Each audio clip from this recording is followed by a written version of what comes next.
नमस्कार. मी डॉक्टर किरण आंबेकर. वसंत ऋतू सुरू झाला आहे, त्यामुळे भेटीला आलो आहे.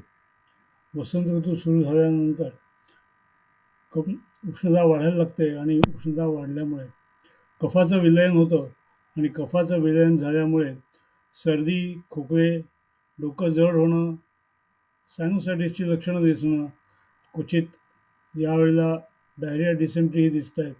यासारखी लक्षणं दिसायला लागतात. पण वसंत ऋतू मोठा मनोहर असतो. बहावा फुललाय. आमच्या जवळचा एक अश्वत्थ म्हणजे पिंपळ पानोपानी डवरलाय आणि कोकिळेचं कूजन ऐकू येत आहे. अशा या अत्यंत चांगल्या मनोहर वातावरणामध्ये हा वसंत ऋतू सुरू झालेला आहे. तर या वसंत ऋतूमध्ये जो कफ साठलेला असतो तो वितळायला लागतो आणि त्यामुळे शरीरामध्ये वेगवेगळ्या गोष्टी दिसायला लागतात आणि औषधांची गरज निर्माण होते. त्यामुळे खाणं कफाचं नसावं, कफयुक्त नसावं, रात्रीचं जेवण कमी ठेवावं, हलकं ठेवावं, व्यायाम मात्र नियमित घ्यावा.